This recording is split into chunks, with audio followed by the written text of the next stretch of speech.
အားလုံးပဲမင်္ဂလာပါဒီနေ့ပြန်သက်ပြီးမှာတော့ခါကြောတမခွက်ကြောတောက်တင်းနေသူတွေခန္ဓာကိုယ်လေးလည်နေသူတွေအေးရထထခြင်းခန္ဓာကိုယ်လေးလည်နေသူတွေလိုက်ပတ်လေးခြင်းလို့ရမယ်ယောဂခြင်းတွေလို့ပြန်သက်ပြီးမှာဖြစ်ပါတယ်အခုပြထားတဲ့ပုံစံတိုင်းတစ်ဖက်ပြီးပြီဆိုရင်နောက်တစ်ဖက်ကိုပတ်ပြောင်းလိုက်တယ်ရှူသွင်းတယ်ထုံရှူအကုန်ကိုင်းချလိုက်အောက်ရောင်အတော့ပုံမှန်ရှူနေမယ်ဆက်စက္ကန့်တင်ပြီးထားမယ်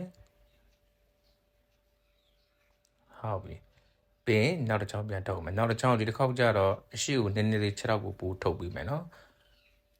လေကိုရှူသွင်းမယ်ထုတ်ဝင်ကြတော့ဆွမ်းနာတော့အရှိကို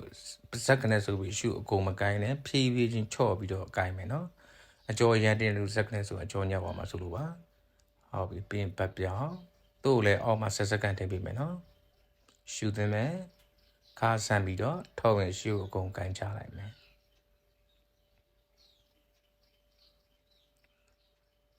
ဟုတ်ပြီရှောင်းဖြည်းဖြည်းချင်းရှောင်းမယ်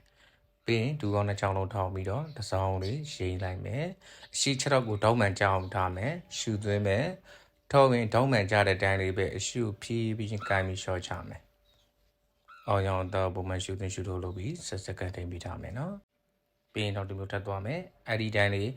ညာလက်ကဒူးပေါ်တင်မယ်ဘဲလက်ကချီချူကိုကိုင်းမယ်အဲ့ဒီတိုင်းလေးဒူးပေါ်တင်တဲ့လက်ကတရောင်စစ်ကုံစမ်းထုတ်ပြီးတော့အနောက်ကိုတွန်းလိုက်မယ်သူ့ကိုဆက်စက္ကန့်ထိန်ပြီးမယ်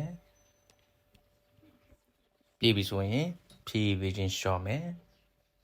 ပြီးရင်ပတ်ပြောင်းမယ်ပြန်ထောင်းမယ်ရိမ့်မယ်ခါလေးကိုဆမ်းပြီးလေးကိုရှူသွင်းမယ်ထောင်းရင်ရှူကိုကုန်ကိုင်းချမယ်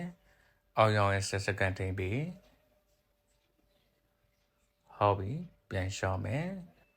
နောက်တစ်မျိုးထပ်သွားမယ်အဲ့ဒီတိုင်းလေးဒူးပေါ်လက်တင်မယ်အနောက်ကိုဆွဲတွန်းမယ်ရှေ့တရောင်စစ်ကအကုန်စမ်းထုတ်မယ်ခန္ဓာကိုယ်ကြီးကိုမတောက်ထားနဲ့ခန္ဓာကိုယ်လျှော်ထားမယ်အသက်ကိုလည်းမဟုတ်တော့ဘူးအသက်ကိုပုံမှန်ရှူသွင်းရှူထုတ်လုပ်နေမယ်ဆက်စက္ကန့်ထိန်ထားမယ်ကြော်လို့လည်းရတယ်နော်ဆက်စက္ကန့်ကြော်လည်းရတယ်ဟုတ်ပြီဖြည်းဖြည်းပြန်ရှောင်မယ်အရှိကိုပြန်လာလိုက်တော့လွယ်လေးပါအားလုံးပဲလိုက်ပါတည်ချင်းကြည့်ပါကျေးဇူးတင်ပါတယ်ကိုစိတ်နဲ့ပြကြမ်းမှကြပါစေတတ